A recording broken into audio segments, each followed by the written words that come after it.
Hello. I've been wanting to do a YouTube channel for a while, but I didn't know how to start. So I asked my Instagram followers what they wanted to see more of, and unanimously they voted for tarot, spells, and herbalism, which are basically what I do, so no surprise. But today I decided that I wanted to start with an introductory lesson on tarot, which is also what people were asking for, more of an introduction. So let's just dive into the tarot. It's been evolving for about 600 years, maybe a little more. It started in Italy, not in Egypt. It started in Milan. So don't let anybody tell you any differently than that. Anyone that comes to the tarot instantly improves it. Maybe improves is the wrong word. They amplify its power. They deepen the tradition. So whatever you're doing with tarot, it's important. Don't let other people tell you how to read tarot, because they don't know how you read tarot. You know how you read tarot. And the way that you read it as a unique individual is really important and helps to make the tradition that much more rich. We've already heard what people like Helena Blavatsky and Dion Fortune and I don't know, more modern people, Paul Fenton Smith, Eden Gray, like we've already heard what they have to say. So what do you have to say? That's the really important thing. I think it is crucial to learn about the tradition and to learn the traditional meanings, but I also think that it's really, really, really important to have the confidence to read the tarot the way that you read it. If you see something else in the meaning of the card, then say it. Practice, write it down, make that part of the tradition. Spread that to the people that you teach tarot to. And thereby, the tarot just gets bigger and more beautiful every time you read. I've also heard a lot of stuff, a lot of myths about tarot that I think are bogus. Like you have to be given a deck? No, you don't. Why would you have to be given a deck? Most of the people that I know that read bought their own deck first because their families weren't interested in it or thought that it came from the devil, which it, okay, maybe a little bit in some people's lives, but not everybody and not the whole tradition. So if you are holding out for someone to give you a deck, please just go get one. I mean, right now we're in quarantine or stay at home, shelter in place, whatever. Maybe not now. Don't run out to your local metaphysical store because they're closed. But when everything's open again, go ahead. Go grab one. Order one from a small store. The big corporations aren't doing a super great job of sanitizing their packages right now, but small stores are. So maybe head on over to ritualcraft.com. They have a pretty large assortment of really cool decks. And there are other small stores, small sellers who have really great artistic decks for sale that you can order now, get while you're sheltered in place, and have the time to really devote to learning tarot. I've been doing tarot since I was about 7 or 8 because my grandma read cards out of our house. So I have had a long time to think about it and to just do it. And if that's not the case with you, that's okay. Start wherever you are, but start. Just jump in. Get wet. Okay. So first myth dispelled, you don't have to be given a deck. You also don't have to keep your deck, once you've gotten it, out of the hands of other people. I think that that's also kind of odd. I get the idea that you don't want other people's energy messing with your cards, but I like to think of the deck as a friend, and the more social you are with your friends, the more friends that get to play around together, the more they get to know how to speak to one another. It's kind of like socializing your deck, like you do a dog at the dog park. You just want to allow your deck to know how to interact with people. How do you speak to this person or that person? How do you make the reading as accessible to as many people as you can so that you don't have to read for just one type of person all the time or give one type of reading all the time. The world is dynamic. The world is always changing. The world is in a state of transformation. You can't just give the same old reading to everybody and expect them to be useful. So let's get creative. Let's get crazy. Let's let people touch our decks. It's fun. You also don't have to keep your deck locked in a box. I think that that's also a little weird. If it's your friend, why are you keeping it locked in a box? Play with your deck. The tarot evolved out of a game. It evolved out of something called Taroki, or Carta de Triunfi. And they like to play. I think that we take spirituality and magic and a lot of these potentially dangerous, potentially enlightening, potentially very powerful ways of being and make them super serious. And I am not a serious person in most of my life. So I'm not going to be like super crazy serious when it comes to tarot either. If that's you, then totally be as serious as you want. Tight bun, pencil skirt, severe cat eye glasses. Like, do it. I am here for it. I support you in everything that you do. I'm just saying that you don't have to. Let's see. What else? Gosh, there are so many other myths. I can't remember them all. But those are 3 of the big ones that I often try to dispel for people. So if you're struggling with one of those, know that there's someone who also doesn't do it and don't give an ish about it. Good. Okay, so another question that I get during tarot classes is, how does it work? What are we doing? What are we working with? I don't know.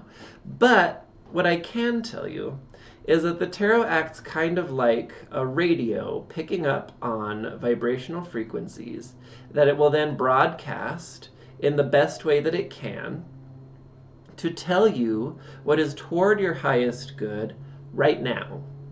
What is important to hear right now. And depending on who you are and what your practice is, what is important might shift in the next couple of seconds. Who knows? Especially after you get the reading, maybe you decide that that's not what you want. And so you make a conscious choice to choose a different path. Then the tarot didn't predict the future. It just told you something that might happen that you might not like very much. So you decided to change it. Not all future events are immutable. Also, with the tarot, you're not necessarily talking about seeing the future. It's just showing you information that is essential to you.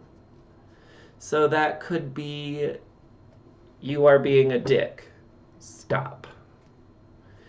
You need to get rid of all the fuckboys in your life. What are you doing? Stop. You are doing great, but there's a fuckboy coming. Watch out. They're like sticks and bicycle spokes. Watch ass. And that's one of the things that the tarot can do for us. Tarot can also be used to answer yes or no questions. It can be used to tell time, like the timing of events. It can be used to ask when is the best time to start a new project, start up a new business, whatever. Right now is a really great time to start projects because you're at home. So, yeah. We don't need the tarot for that. Let's see. I lost my train of thought there, so let's proceed. So tarot is really picking up on these vibrational frequencies, and it's going to tell you what you need to hear. Those vibrational frequencies, so everything is based on frequency, on vibration, to a degree. Because everything comes from a singular source, the movement of the astral light. And that light is vibrating at greater or lesser degrees. That light is who you are. It is your life. It is your practice. So everything that you're doing, everything that you are, comes from that source. You don't have to get back to it. You don't have to do something to get into its good graces. You already are. Whoa. And because you're made of that astral light, because all of existence is made of that astral light, then you can pick up on that using tools and just see, where am I a little out of balance, or am I a little weird right now? And the tarot can really help you to shore up little bits of your life here and there. It can also help to guide you on a path to better self-knowing, on a path toward true sovereignty, which is awesome. Like, the whole point of witchcraft is not necessarily the accumulation of power, but getting to know your own power. It isn't about becoming something other than what you already most uniquely, most sovereignly, most powerfully are. Deep down inside. And really what the tarot can be used for, I think one of its most powerful uses, is to help you really figure that out. What and who are you? Deep, deep, deep, deep down. And also superficially. What is all of it? So use the tarot as a tool. So tarot originally was not associated with the Kabbalistic tree of life. It has become associated with the Kabbalistic tree of life, which is the diagram within Kabbalah with a Q, that is 10 or 11 spheres or circles connected by pathways. I'm sure you've seen it. It's everywhere now. It used to be secret. It isn't anymore. I bet you've seen it. So the tree of life is now associated with the tarot. And the way that Kabbalists, with a Q, have looked at the Kabbalah and the tarot is each of those little rods, each of the paths, has an association with the tarot and is described by one of the tarot cards. So the way that you would use that, the Kabbalistic tree of life is, it's like a map. It's a map that leads you as a potential adept toward unity with God, with Adonai. As a witch, I don't super truck with that. So instead, I like to think of it as being guided toward the astral light. And I think that for a lot of Kabbalists, that's kind of where it ended up, especially in the Theosophical Society, as started by Helena Blavatsky. It's changed. But a lot of their tenets are still the same. So, but it's always moving toward unity, and not necessarily unity with something else, because like I said, that astral light is you, so you're really looking for unity within yourself, unity of power within yourself. And then that power that you find is something that you share with other people, with the community. You don't hoard it. Bezos, Trump, others of such an ilk. You don't hoard it. Power is meant to be shared. It's meant to be held by the many. And that's what makes our community, our global community, stronger. Witchcraft is the power of the people. The act of being a witch is revolutionary. The act of using this tool to find who you essentially are, to help in your evolution, to help strengthen you, that is an act of revolution. Do it. Do it. Evolve, revolt, become. It's awesome. Okay, so now that we've talked more than I intended to about stuff, let me show you how to do a little reading. Okay, so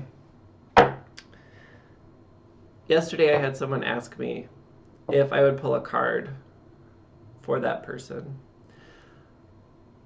and I didn't. So this is for you. You know who you are. I'm also gonna message you later and tell you that it's you. So to begin, what I like to do is to clear the deck. And the way that I clear the deck, there's so many ideas about it, and some of them are really, really complicated. Like, leave your deck wrapped in silk under the full moon, sprinkle salt water upon it, don't mind the wrinkles that occur, and then bathe in a river under a willow. Like, it's just, there's a lot of ideas. The way that I do it is with intent. You have to have intent. You have to focus your energy and have the intent that what you're doing is clearing unnecessary energies from the deck so that your reading is as clear as possible. With intent, you knock on it 3 times and then blow. You just pucker your lips, blow. And that removes non-essential energy from the reading. Okay, I do that between all of my clients. I do it before I read for myself. I do it between every reading, just in case something is there that kind of is influencing the reading that doesn't need to be there.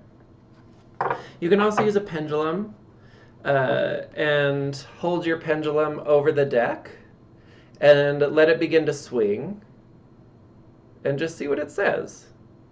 If it starts going this way, then maybe they need a little bit more energy. They need to get charged up. If it starts going this way, then maybe there's something on them that needs to be cleared off before they get charged up, right? Okay, you can also wave a selenite wand, selenite stick, a piece of selenite over the deck. That will help to remove non-essential energies. If you don't have selenite, then knock on it. You can also keep obsidian in the bag or box or wherever you're keeping your tarot, because that helps to alleviate non-essential energies as well. Yeah, there's lots of ways. Branches, rosemary sprigs. Take them outside, rub them in the grass. Whatever comes to you. And if you're really kind of like, I don't know how to clear them, then ask your deck. Ask your deck, how does it want to be cleared? The way that I approach witchcraft, the way that I approach life, is animistically. So everything has a spirit. Everything has everything partakes in the astral light, so everything has a spirit, and everything can speak to you. So if that seems weird, then just take some time, meditate with your deck, and see. Maybe it will tell you. Maybe you'll get an intuition. You'll get a flash of yourself blowing smoke on it, or taking a shower with it on the counter next to you, so you're both being cleansed at the same time. I don't know what's going to come to you, but whatever it is, I bet it's really cool, and I bet it's going to be really fun. Yeah. So once you've cleared the deck, you want to charge it up. And charging it up, for me, is just holding it and thinking about what's going on. Thinking about my client if I'm doing a distance reading. Thinking about just what's going on. Having a little internal conversation with the cards. You can also talk to them out loud. Why not? But just talk to them. And it's just a way to inform them, to input information, so that they're as clear as possible, you're as clear as possible, everybody's kind of getting synced up, synchronizing watches and whatnot, so that everything goes off without a hitch. Everything's smooth. Okay. So once you've charged it up, and I'm thinking about my client who asked me to pull a card, then you shuffle. This is the True Black Tarot, which is an amazing, beautiful deck. The cards are super thick, and so they're hard to shuffle like you would playing cards, which is usually how I shuffle other decks. But this one I just kind of filter cards down. And if you're doing this filter method, then you grab from the back, grab from the middle, grab from further back, and that was just the whole back. And we'll just do the whole middle again. Grab from there, grab from there, grab from there.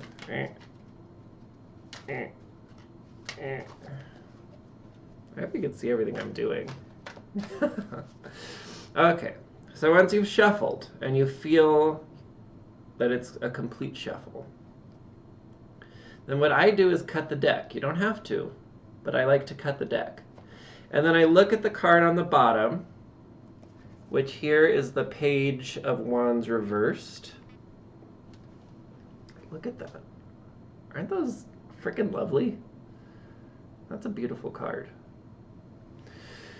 So the Page of Wands reversed is basically like a halting of energies. There's something that they are holding off on doing, or possibly don't have the energy to do. They don't have the energy to get it done. And then we flip the first card on the top of the deck, which in this case is the 10 of Pentacles. Again, beautiful, because this deck is amazing. Okay. So the Ten of Pentacles is kind of like keeping a happy home. Everything that is required to make your home happy is there within this card. So the potential to have a happy home, to have a cleanly home, to have the home you want is there. It's present, especially because this card is upright. That's how I turned it. The Page of Wands tells me that this person, though that potential is there, is just having trouble getting it done because they don't have the energy. And that's okay. That just means that that person needs to take some rest time, take some me time, recharge, do something that you really, really enjoy doing. And if you've been doing that and it's not helping, then maybe some meditation or sitting on the ground, directly in the grass or the dirt, sitting under the moon, watching the stars, planting something. Get in touch with the elements. Get in touch with the earth, the water, the sky. Get in touch with those things. It's in our culture that we kind of divide and say, well, this is good and this isn't. And in some cases that is true, but I think that we tend to think, well, this is good for me, this has been good for me, and that hasn't been, or I don't like the sound of that, I don't even want to try it. When maybe when you try it, you actually find that it was really beneficial to you and it was exactly what you needed, especially if it's something that you keep thinking about doing and then you just never do it. So,